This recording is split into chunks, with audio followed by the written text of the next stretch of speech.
for Integrity Group. Senator Paterson. Thank you, Chair. I have some questions. Pardon me?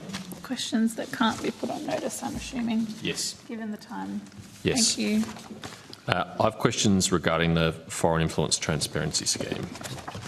The relevant officials are here.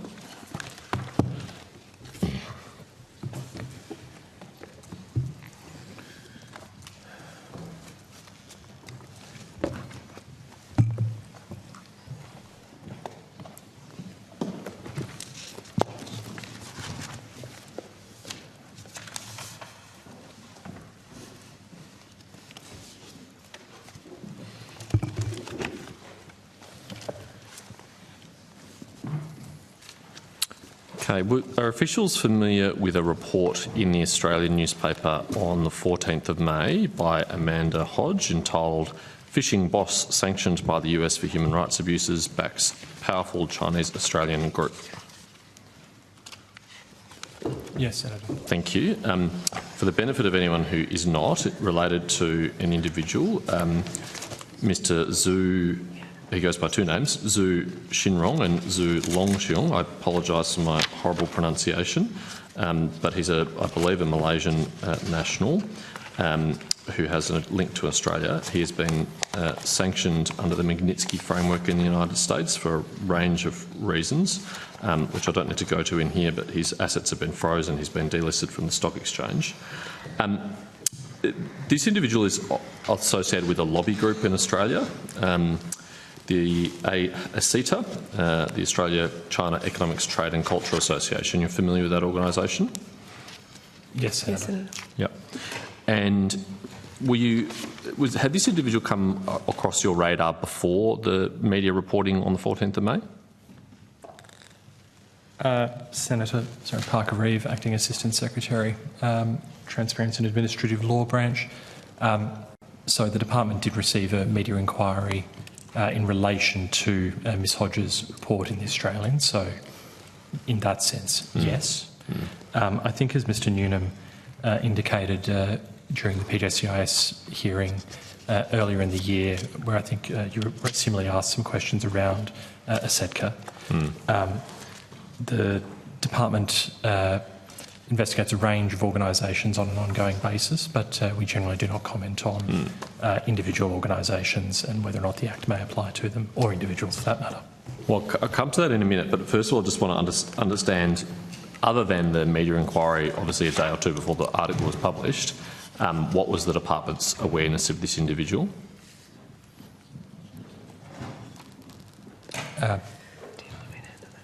Senator, I probably couldn't expand further on that answer.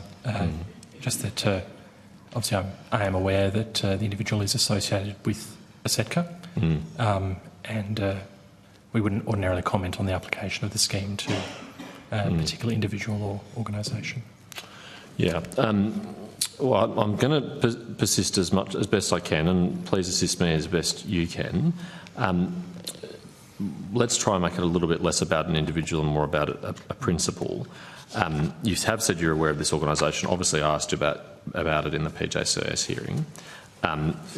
Individuals sanctioned under human rights legislation, like Magnitsky legislation, when they have a connection to Australia, is that generally brought to the department's attention? Senator, I think the answer to that is broadly yes. You know, and I think it goes exactly to the point that I was attempting to make to the committee, but it's worth making it again to this committee, which is this is a scheme that doesn't sit in isolation. It's a scheme that sits together with resilience frameworks across government, and in particular I would note the foreign arrangements work run out of DFAT, but so too the countering foreign interference work run out of Home Affairs. I think from time to time there's relevance of foreign investment, but of course where there are sanctions-related issues as well. So I guess, Senator, the point to make there is, whilst we wouldn't go into individuals and individual groups, what we would say is the success of a scheme like this rests on not only that it sits together with those other schemes, but there is information flow between those schemes. So when, let's for hypothetical sake, when an individual is listed under the Magnitsky regime of an allied or like-minded country, is there a process by which that data is entered into or compared to databases we have in the Australian government, including the FITS framework? Senator, I wouldn't necessarily go into a sort of a suggestion about how information may or may not fit inside databases. What I would go to, though, is a number of fora, both formal and informal, that involve exchanges of information between different departments relevant to the application of their schemes. Yep. This individual was sanctioned in December last year. The organisation which he's associated with was brought to the department's attention in February this year, and in particular, evidence was brought to the committee's attention by Mr Alex Josky that this organisation is essentially the successor organisation to the Australian Council for the Promotion of the Peaceful Reunification of China, which the department has listed on the FITS framework. You have said you're aware of this organisation. Can you update me on any exchanges of information with this organisation, any correspondence with this organisation, any scrutiny of this organisation? Senator, what I would say is we wouldn't go into work that we may or may not be doing with any individual group. What we would say is that to do so might indeed prejudice our ability to enforce the scheme as it stands. Like I said, we do engage across government. I would note, Senator, we operate inside the parameters of the scheme. I would note that we take our legislative thresholds, as you'd expect, seriously in our application of that scheme. At any given time, there are a number of pieces of casework ongoing, some more complex than others. A little bit like the lobbying code of conduct, this is a scheme that succeeds or does well when there is a body of cooperation between those most likely to be covered by the scheme and those of us seeking to implement it. It is certainly the case that in certain circumstances, drilling into the information required to meet the legislative thresholds of this scheme is difficult and it is time-consuming, and that is the nature of the scheme. I don't mean to cut in and hurry you along, but I'm mindful of the Chair's desire to keep the program moving, and it will assist me with if you can give kind of more shorter and more direct answers to my questions. When I've asked you previously about other groups, you have sometimes been able to say, yes, we've issued a provisional transparency notice to this organisation, or we have requested information from this organisation. Should I interpret from your unwillingness to do so in relation to ASETCA that you haven't taken any of those steps? I'll just ask colleagues to add to my answer. Senator, the one point I would make, in addition to Mr Newham's answer, is certainly once we've gone to the stage of issuing a provisional transparency notice, that is a public notice. It is available on the department's website and on the register. At that point of any investigation, I think to take Mr Newham's point, the risk of any further prejudice to any investigation in confirming those actions is minimal. Prior to that, where if we were undertaking an ongoing investigation, confirming those steps does have a greater risk of interfering with the investigation. So there are no steps that you have taken in relation to this group that you can share with me in this forum? That's correct, That's Senator. correct, Senator. Okay. I think this really does cause a bit of a policy issue here, and which we have discussed in the other committee, and I don't want to kind of litigate the options for reforming the legislation. The PJSS will deliver a report in due course on that. This is an individual who doesn't have much of a connection to Australia except with this organisation and the ACCPRC. His registered business address is the same registered business address of this organisation. He's a person of obviously very dubious character by the activities he's engaged in.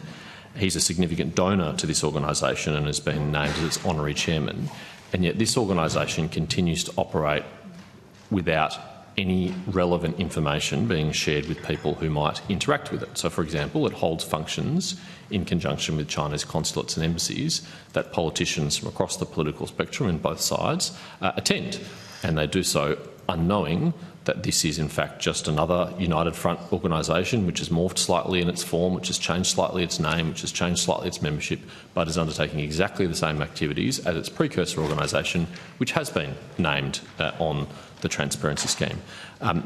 The scheme really is not working in providing that transparency, that information for people, is it? Senator, let me just go back one step for a minute and just note that at any given time there may well be information that effectively graduates where we can piece together different pieces of data that fill out a picture. Again, I'm not going into specifics about any individual or individual group, but just noting the way that scheme operates is we may be piecing together pieces of information that do build a more fulsome picture, which would start to get us closer to the sorts of thresholds that we're talking about in this scheme. As for the judgments about success or otherwise, Senator, I mean, we can absolutely go through the data as it currently stands, the nature of the register and so forth. But what I would say is we did that at the committee, and unless you would like us to do again, we don't necessarily need to. But I would say of the, I think, 7 amendments that we put forward as part of that process, one of them was in relation to graduated compliance. Yes. And I would just note here, at the moment, you know, we would look for possibly having the Secretary have a power to list an entity on the register or register an entity as non-compliant. And that was just one of a number of options we had there. I wouldn't accept the premise that the system isn't working, but we would certainly say it could be built from with some of those reforms that we suggested as part of the committee process. As I think you know, I'm highly sympathetic to the proposals you put forward for reform. I think they are commendable and part of the answer to fixing this problem. Is another part of the problem, though, the resources allocated by the department to this project? I mean, the information about these organisations are largely available on the public record. Certainly the journalists who wrote this story compiled it from publicly available sources. In addition to that, you also have the benefit of intelligence from your partners. We can't have a situation where foreign authoritarian states are just evading the scrutiny of these schemes by slightly updating the name and the constitution of their organisation and staying ahead of the curve. You know, are there adequate resources put behind this in this scheme?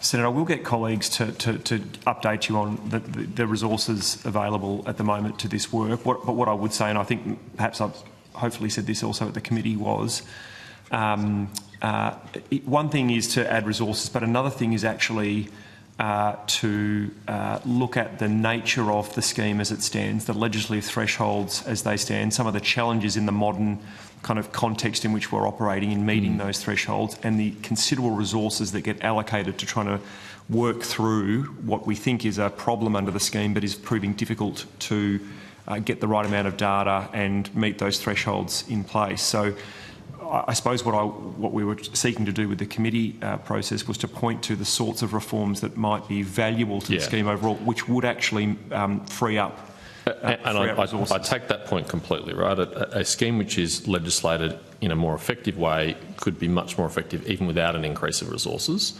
But given the scheme that you have as it is, until the Parliament gets around to doing its part of the job, the only tool available to you is the resources that you put behind it. So has there been any change in the resources allocated to the team since the PJCS public hearing in February where I asked about it? No, Senator. No, so is there no increase in resourcing? We're allocated 2.2 million per year for this function, and that's what we operate within. Yeah, no extra bodies, no extra technology. I think, Senator, at the hearing we told you that we have one team that deals with FITS and lobbying. Yep. And while that's the allocation for FITS, and we gave you the approximation of about 8 staff allocated to it, yep. I think there's about 13 in the team overall, and so we do move up and down depending on what's going on. But in broad terms, the budgetary allocation is as we told you at that hearing. Okay, all right. Well, I just want to follow on. I just commend again your attention to this particular organisation, which I think is operating with impunity and doesn't deserve to. Thank you, Chair. That's all I have for this part of the program. Thanks. I think that is all the questions we have for the Integrity and International Group. Thank you very much for your assistance today. I now call